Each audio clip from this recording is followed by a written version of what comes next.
Hi, good morning, student. Hope all of you are keeping fine. So, in the last class, we have been speaking about the first scene, Act 1, first scene, about the shipwreck. The scene which we have seen was about the shipwreck.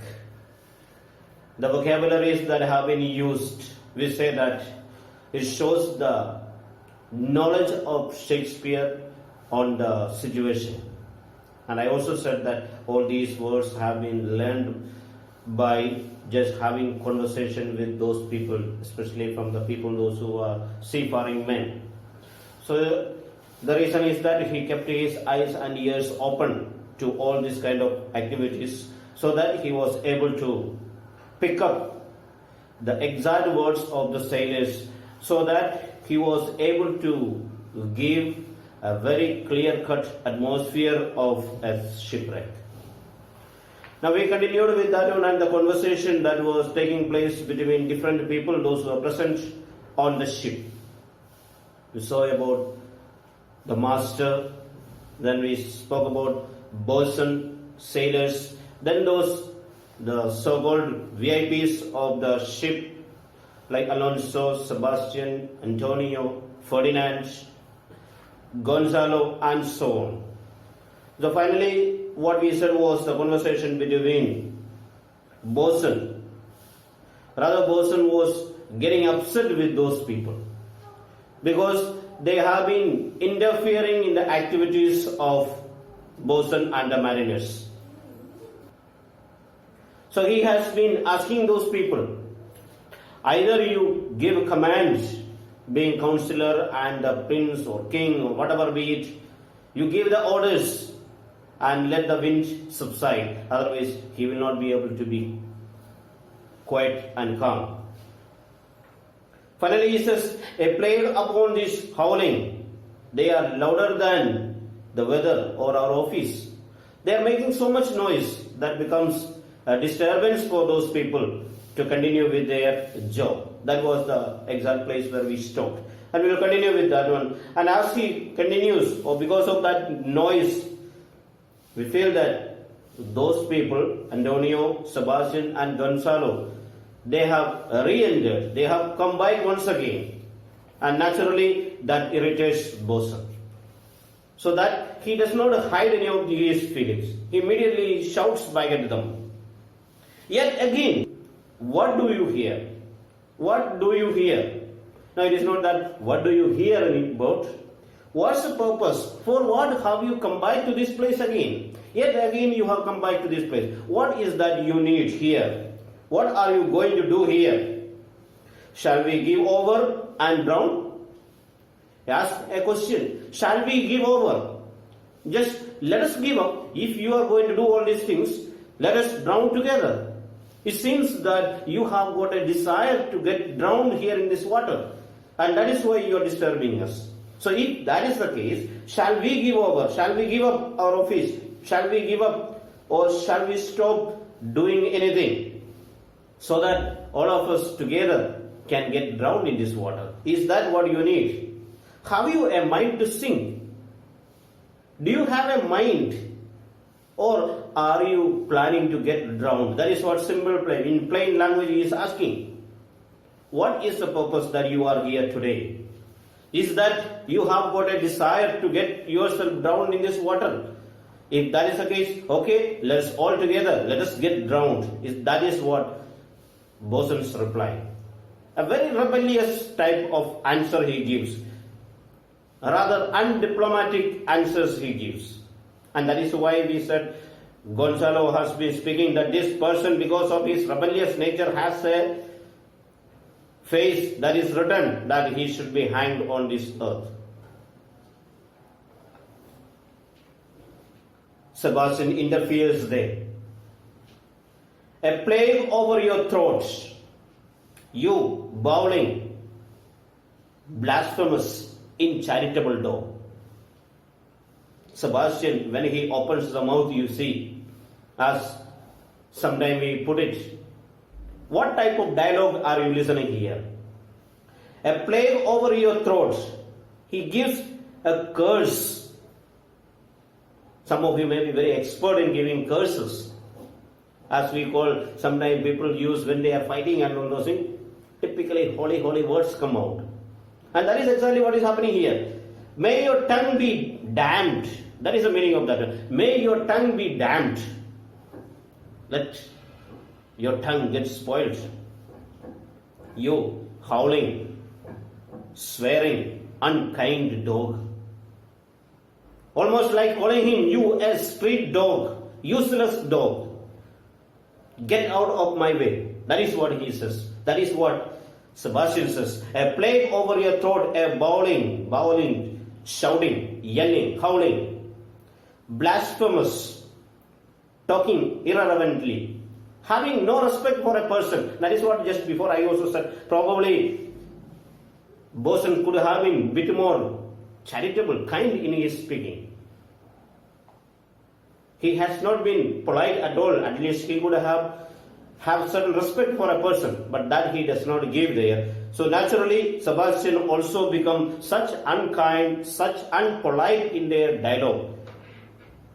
So he calls him uncharitable dog. Rather, he calls him as a street dog, useless street dog. Meaning to say that we can understand the language has become very unpolite. Unparliamentary dialogue has been used there. Woke you then. So naturally, Bosun gets upset. Again he says, if that's the case, you come and do the work, I am going away. Woke you then. Do your work then. So you come and do the work. Hang, curl, hang. Antonio, his companion, comes back here. He comes and he shouts there, hang, curl, hang, you insolent noisemaker. You have become an insolent noisemaker. You, cur. A cur means what? A cur, again, it means a dog. An inferior breed of dog. Or it means a detestable person. A person who is hated by all others. That also it means there. So rather he calls him, again as I said in the previous statement, he directly called him incharitable dog. In the second place also, hang, curl, hang. When we see this word again, previously also used by Shakespeare in another drama also we can hear. I spurn thee like a cur out of my path. In the drama Julius Caesar, this statement is used. If you don't move out of my path, he says, I spurn you like a cur on my path. I will kick you like a dog. That is what he used. So now here, Antonio uses the same statement to whom? To Bosun.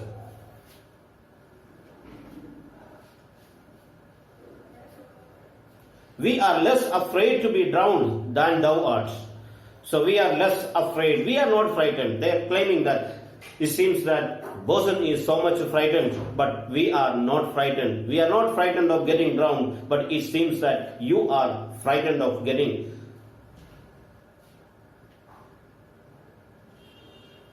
So how does Antonio addresses Bosun? Antonio says, behind you, dog. May you be hanged. You rude noisemaker. You are a very rude noisemaker. We are less afraid of you than being drowned. We are not afraid so much as you are. You seems to be. You are a seaman, but you seems to be so much frightened of getting drowned. So Gonzalo interferes there. I will warrant him for drowning. I will warrant him. I will give guarantee that this fellow will not get drowned. I will warrant him.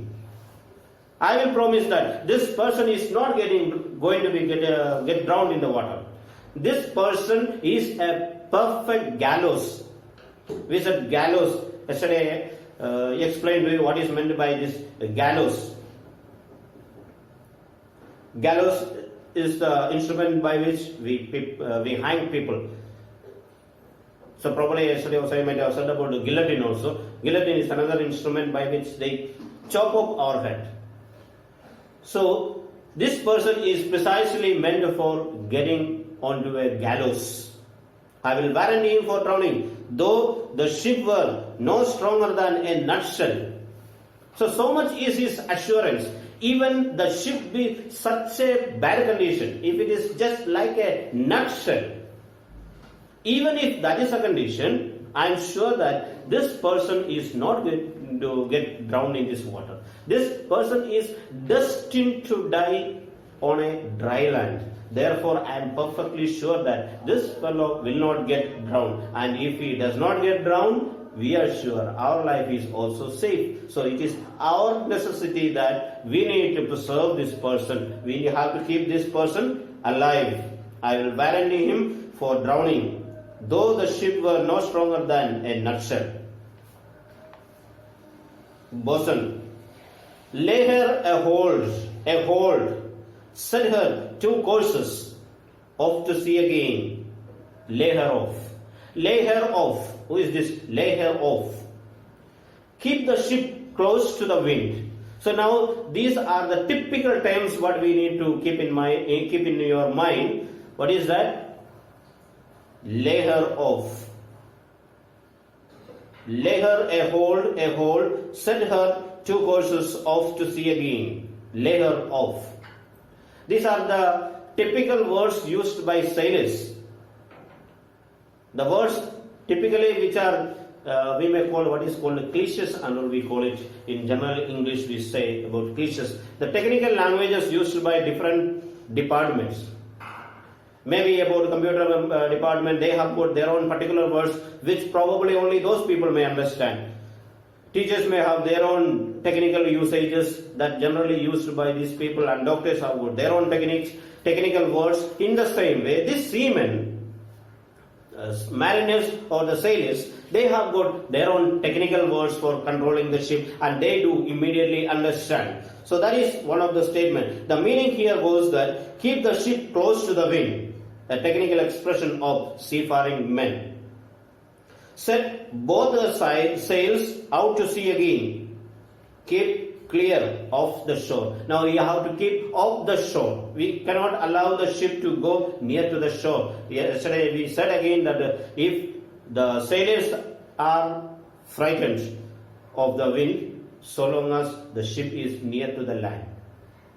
If they are in the mid-sea, deep sea, they are never afraid of the fury of the wind, because they know that they can maneuver the ship and they can just take the ship in the direction in which they need. But that is not possible so long as they are just near to the shore. Therefore, immediately bosun gives the order, keep the ship away from the shore. Both the sails has to be removed. Both her sails out to sea again. Keep clear of the shore. Just keep away from the shore so that we may not get stuck up in the water there or in the sand there. And as he speaks there, all the mariners, all those sailors, those who are walking there, they all totally wet, drenched in water. They comes to him, and all of a sudden they declare the news. All lost, everything is gone, nothing is there. Our fate is already decided. We are going to get drowned in the water. We are all going to die. The ship is getting split into 2 different parts or into different parts.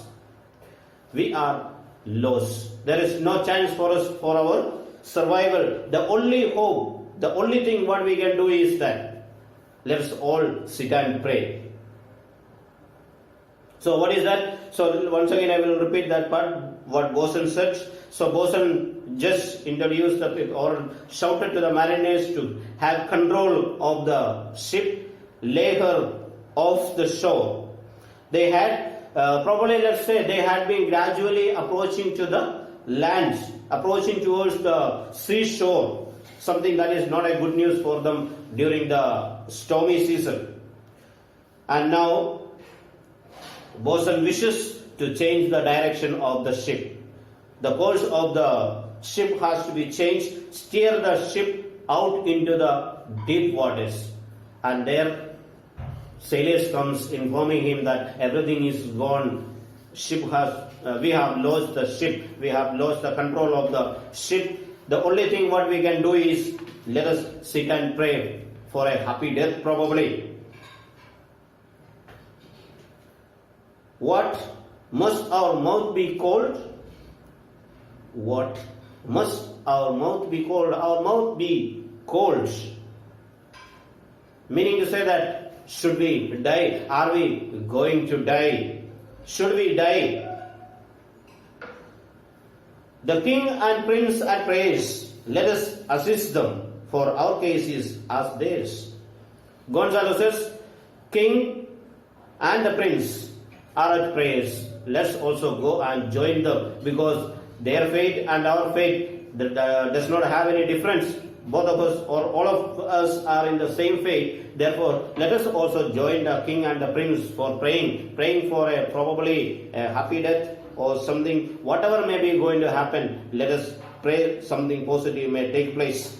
The king and prince are at prayers. Let us assist them, for our case is as theirs. Let us accompany the king. I am out of patience. Now, we see Sebastian shouting from there, I am out of patience, I am losing my temper. What's the use of losing temper there? You are in trouble, you are in difficulty. Instead of doing what is to be done or allowing the people, those who are trying to do something, you are losing temper there. That is not going to help you in any way. But whatever be the case, he says, I have lost all my patience. I have no more patience. I have lost all my patience. We are merely cheated of our lives by drunkards. Now, Antonio makes a statement. We are merely cheated of our lives by drunkards. He accuses them. Antonio accuses the sailors unjustly, I may have to say that one, unjustly accuses these people of being drunk. We have no idea whether they are drunk or any of those things, but they have been doing their work honestly and sincerely, but they have been cheated, they have been accused of being drunkards. So he claims that we are going to die just because of these drunkards, these wide-mouthed rascals. They are responsible for our death. These white-chapped rascals, this is probably a slang which is used, may not be a very decent language that has been used at that time. Probably a slang which was used for the lips, that was chop was used there. So now, referring to that one as here, this white-chapped rascal, big-mouthed rascal, would thou mightest lie drowning? The washing of 10 tides, washing of 10 tides, that is a type of punishment that we can expect during their time. The criminals, the pirates, they have been given such punishment. There was the washing of 10 tides for such a period of as 10 tides might wash over you. Pirates were hanged on the shore at low water marks and left until there 10 tides have washed over them. So that is the punishment that is given. Just hanging near the shore till the water 10 tides wash over them. For a long time they have been hanged there. That is a cruel punishment meted on to the the pirates and all those things. Or let's put it, criminals. And naturally, it was not a very long time, 10 times it was not there. Generally, it has been given for probably, I think, 3 times, but that was the general punishment what was given. 3 times have been washed off. Now, Antonio says, you will be hanged there 10 times. That means 7 times extra is given to you. That is the severity of the punishment. The punishment what you are going to get is far more severe than generally assigned to common criminals. So he considers this punishment going to be very intense. So he claims that You white-chapped rascal, would thou mightest lie drowning, the washing of 10 tides, a very severe punishment. I wish you were drowned. He will be hanged yet. Gonzalo says, he will be hanged yet. So you will not have a death in this water. Gonzalo was damn sure of that one. So he will be hanged yet. Though every drop of water sware against it and gave at wits to glut him. So he says, even the entire water in the ocean opened their mouth and come to swallow him, to engulf him. But I am sure that this person is not going to be drowned in this water because his destiny is not. So, though every drop of water sware against it, though even the entire water open its mouth against it in order to swallow him up, but he will not be drowned. So, as they are speaking about all those things, about Gonzalo was speaking about that this person will never be what is called drowned. There they listen, a very confused noise. Somebody is shouting, crying, mercy on us, mercy on us, have mercy on us, have kindness on us. We are going to die. We split, we split. We are getting separated. The ship is getting totally damaged. It is getting totally destroyed. So we have no chance. We are going to die. And naturally we can see everyone declaring farewell to different people. Farewell, my wife and children. Farewell, brother. We split, we split, we split. We are totally lost. Within few minutes probably we end our life. So to whomever we need to pay our final rights, final goodbye, let us say goodbye. Goodbye to everyone. Goodbye to wife and children, those who are probably at home. We may have to declare goodbye. Goodbye, brother. Goodbye, friends. For everybody declares, and they are mentally preparing themselves to depart from this earth. So that was the condition of all those people. Let's all sing with the king. So finally, Sebastian also, Antonio says, let's also join our king. Let's die together. So probably dying along with our king, that is going to be something very prestigious things. I died with that one. So again we can hear from what is called another play from Shakespeare where Mark Antony declares to the people, those who have killed Julius Caesar, he claims that if you wish to kill me at this time with the same knife. With the same knife you kill me, because I feel it as something very encouraging, something which is very creditious for us, something which is I can take pride of, that I died along with my king with the same knife. So in the same way, Antonio here also declares, let me die along with my king here and now. Sebastian, let us take leave of him. Let's say goodbye to him. Finally, let's declare our goodbye to our king. So finally, all of them have declared that they are going to surrender to the fate. They feel that nothing is in their control. Everything has gone out of their control. So it is better to prepare for what is awaiting for them.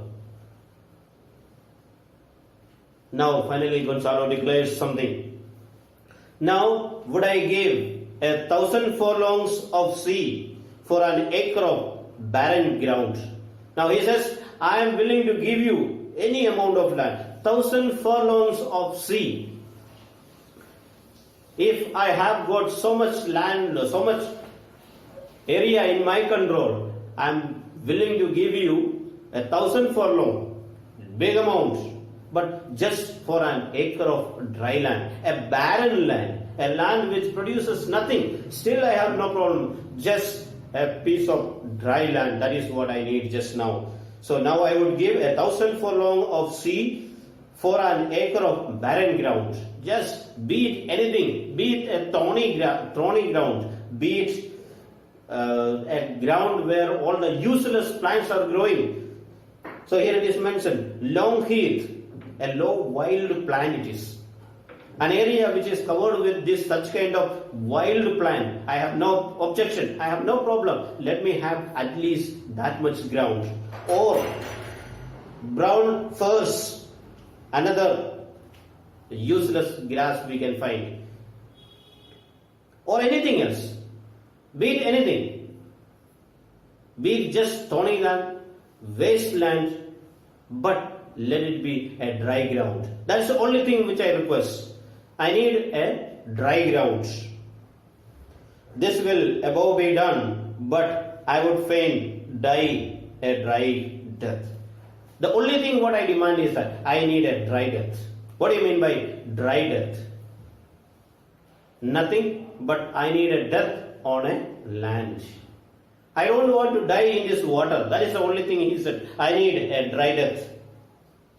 So the final statement made by Gonzalo was that now I would be prepared to exchange 1,000 furlong. I would be prepared to exchange 1,000 furlong of sea for just 1 acre of dry land, a barren land, even if it were overgrown with wheat.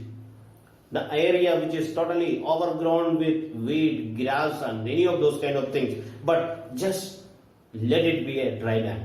That's the only condition what I put forward now. Just a piece of dry land. That is what I need just now. If you can provide me, I am capable, I am willing to give you any amount of sea for you. Let this will of heaven prevail. Let the will of heaven prevail. Because he is sure that the will above be done. The will above be done.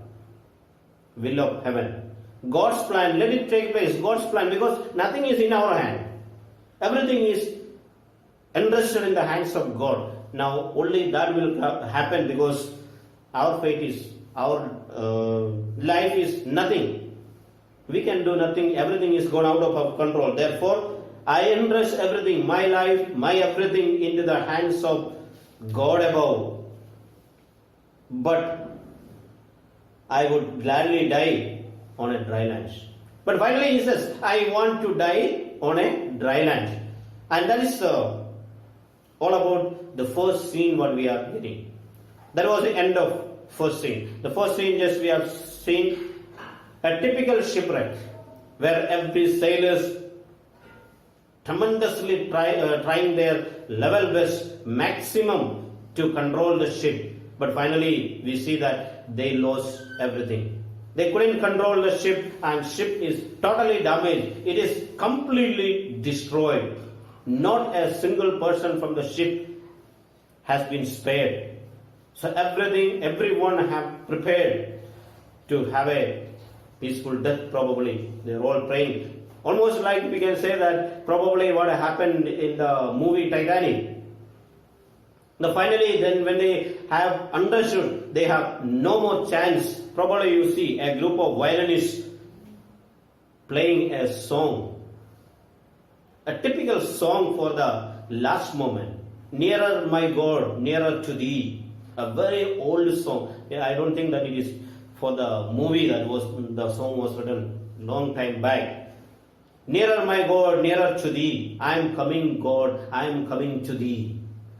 People have understood that their end has come. Now, only thing is reconcile with God. Probably just recall all the crimes, bad things, evil things that we have committed on this lifetime, and let us prepare ourselves to reach God.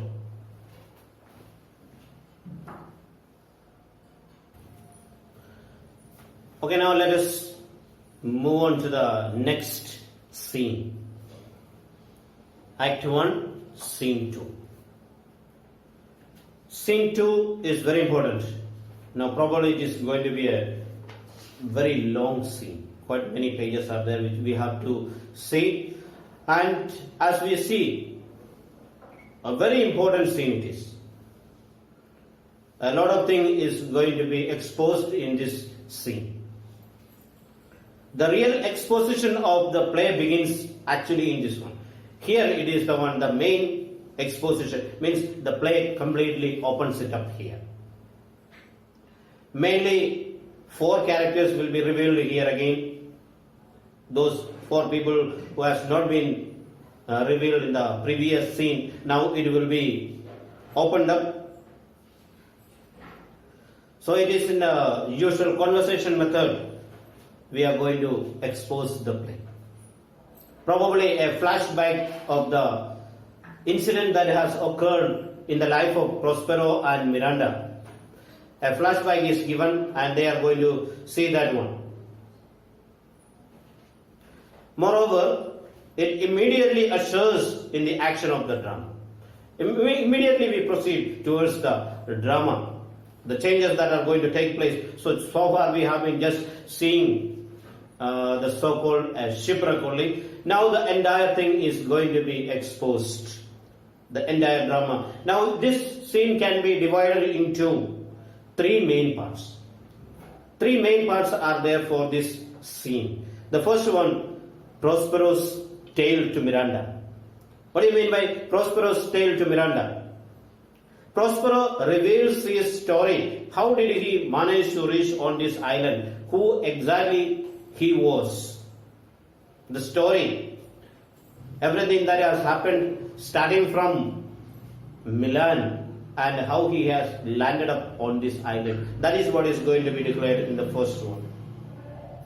The introduction of Ariel and Caliban, 2 other characters. So these are the 4 people probably those existed on that island. So Prospero and Miranda, then Caliban and Ariel.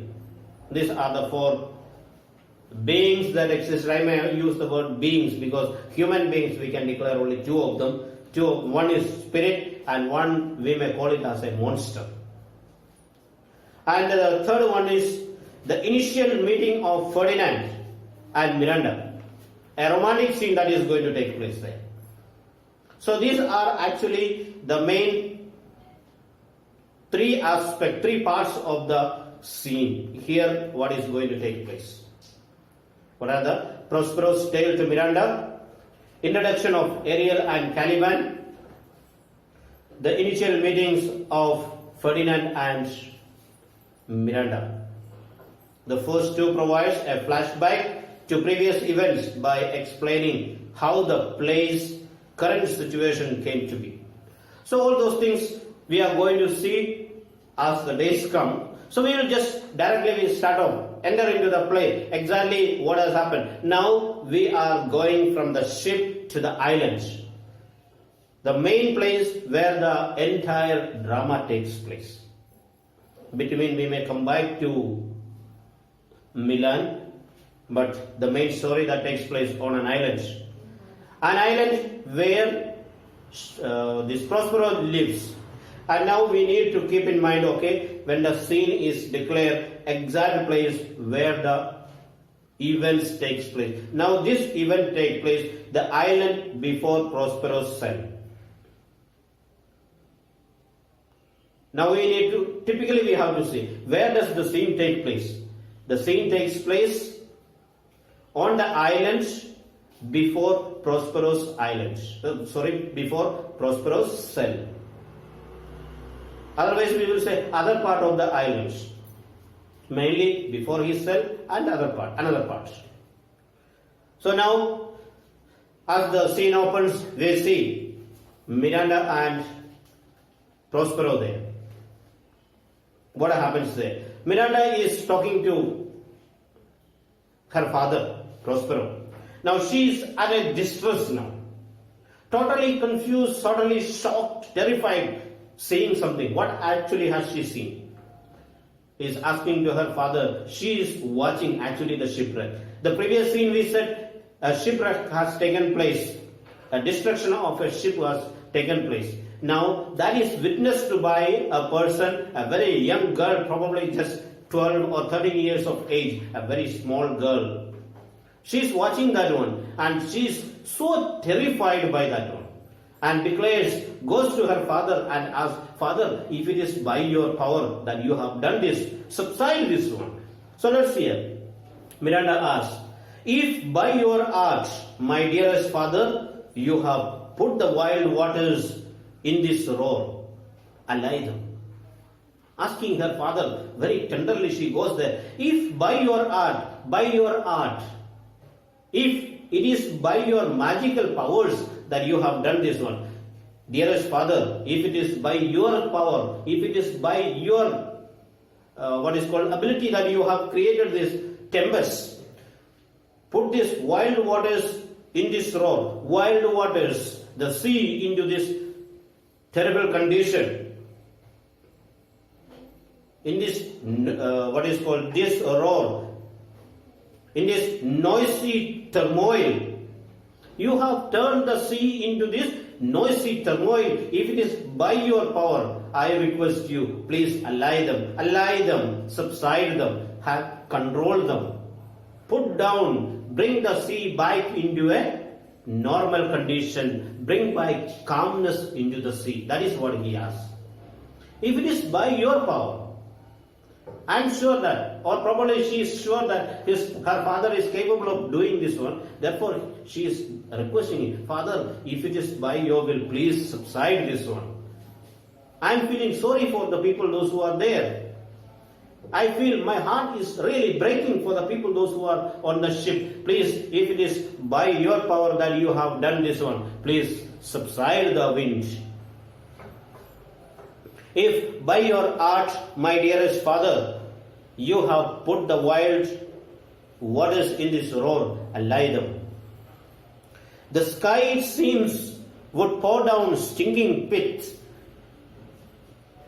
What is the condition? She feels that looking at the sky, the condition of the sky, it seems, would pour down stinking pit. What is this stinking pit? A tar type matter, let's put it.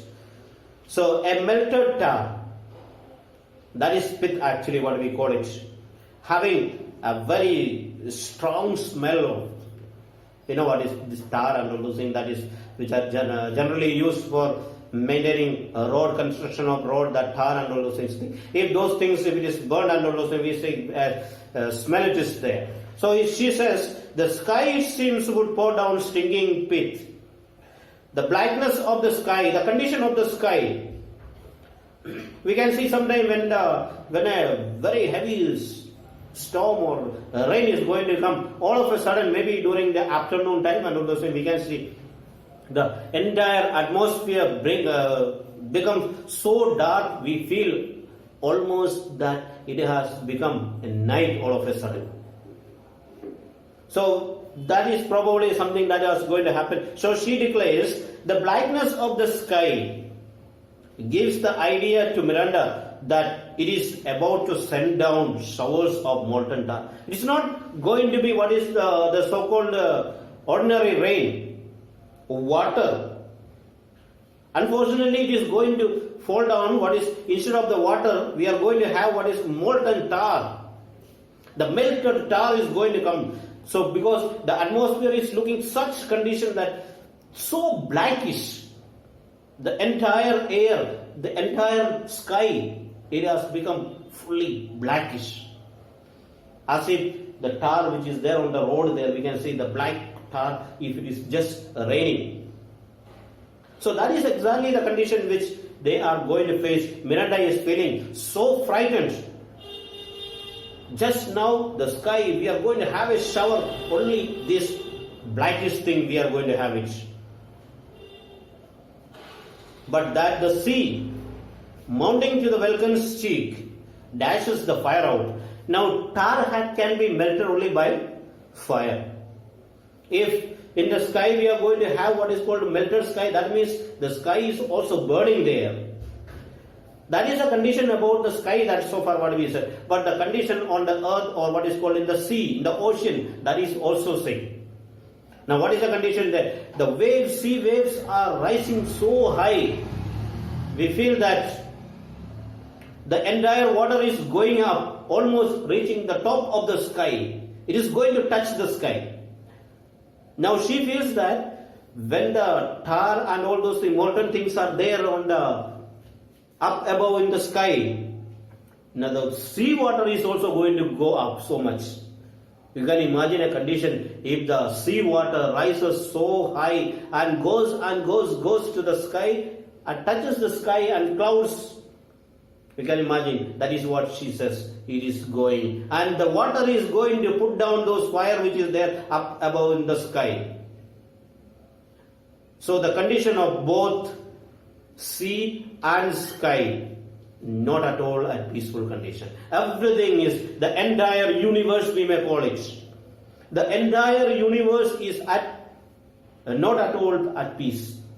Everything is going to. So that is the condition. But the sea mounting to the Welken's cheek, the sky. Welken's was the term which was used for sky.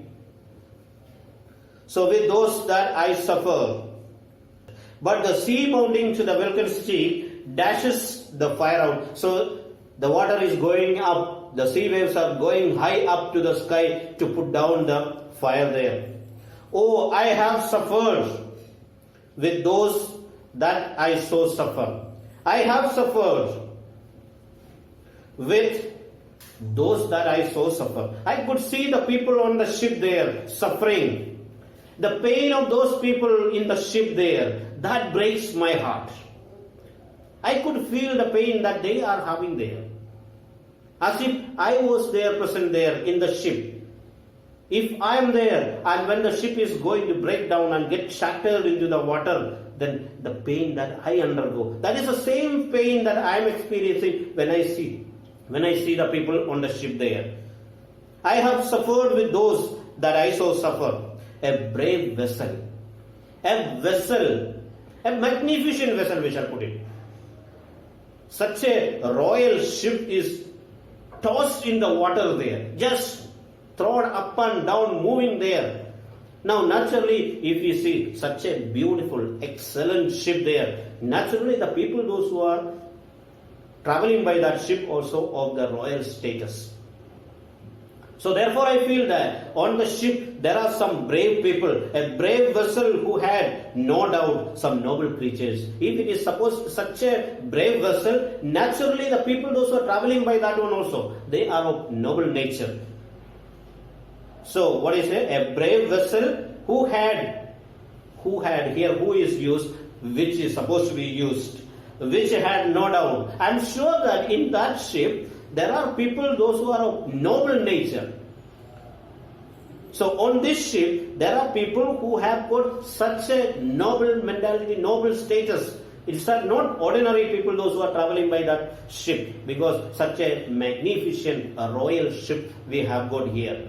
So naturally, the people traveling also should be of such a status. No doubt, some noble creatures in her. Dashed all to pieces, but that ship is destroyed totally into pieces. A ship that has been shattered into pieces. Oh, the cry did knock against my very heart. Oh, the cry of those people, the pain of those people, the sufferings of the people on the ship, that did knock on my heart. I could feel the pain of those people there. Oh, the cry did knock against my very heart. Poor souls, really poor souls. They perished. I'm sure that I feel all those people might have perished in the water. That is what I say. Every people on that ship have destroyed. They have been just destroyed because of the tempest. Therefore, my dear Father, if it is by your magical powers that you have raised this tempest, I request you, I beg you, please subside the winds. Please allay the ship. So allay the tempest. I request you to calm down the sea.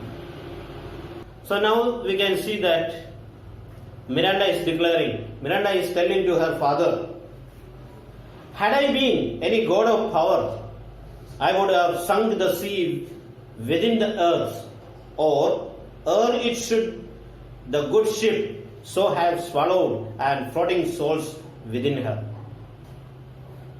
So if I were to be a god with power, a god or goddesses with power, something that I could do, then I would have done. Some god possessing divine power, then I would have swallowed this one. I would have drowned the sea into the bottom of the earth. I would have drowned the sea into the bottom of the earth before the sea could swallow the ship. Unfortunately, I don't have the power. If I had the power to do that one, I would have surely done that one. I would have drowned the sea into the bottom of the earth before it could swallow the ship with such a noble people on that ship. Now we may have to see and understand from this the character of Miranda, such a tender, innocent person, a person who is not sophisticated by the deceit of this world. She feels that such a beautiful, magnificent vessel should have such noble people inside. But Prospero knows who are the people there on the ship. Their nature, though they are looking like lambs, but they have got heart of a wolf. That is the people. But Miranda is not able to identify such kind of conditions, such kind of people. Then we heard the word what is called the frotting men. So now the word frotting is not generally used. Frotting is not commonly used in active sense like this, and should rather expect to find and the souls with the ship and the souls within the ship with which she was freighted. She was freighted is the word to be used actually. Fraught is an earlier form of freight. So now generally what we see in the Shakespeare's words, certain words which he uses, just he makes slight adjustments to suit the context. So whatever be it, so Miranda, a person, a very tender person, she has been feeling sorry for what was happening there. Unfortunately, she feels that she is not able to do anything. She is not able to do what she wishes to do. So now finally we see Prospero consoling her, telling her, don't worry about what is happening there. Be collected, be cool, be calm and quiet. No more amazement. Amazement. What is amazement here? No more alarm. No more fear. No more worry. Just don't worry. Be collected. No more amazement. Tell your piteous heart. Tell your tender heart. Be calm and quiet. Cool yourself. Calm yourself. Do not be perturbed. Do not be troubled any further. Tell your sympathetic hearts. What has to be said? Tell your sympathetic heart that no harm has been done to them. So far, whatever you have seen, no harm is done to them. Here exactly we will get what is called appearance versus reality. What you have seen, the appearance and the reality, that is not exactly what is happening there. Okay, now for today, I am going to stop it with this one. So far what we said, we saw in the first scene about the continuation of the scene which we have been discussing, the shipwreck. Then finally we came to the Act 1, Scene 2, where the exposition of the drama actually takes place. Where the conversation between Miranda and her father. So finally we said the conversation between Miranda and Prospero, in which she feels sorry for the passengers on the royal ship that was tossed by the tempest there. Now finally she said, I have suffered with those that I so suffer. In her sympathy with those people on the ship, fine ship which had carried some noble people, she feels sorry for those people. And that finally her father Prospero consoles her, saying that no harm is done. Don't worry. I have made sure in such a way that no harm, not even a hair from them is lost. That was the promise what was given by Prosperous to her. Okay, we'll stop it. I hope you have understood. If you have any doubt, you may ask me in any way, whenever you can, maybe, whatever may be possible, or when we come back. Okay, till then, be safe, stay at home.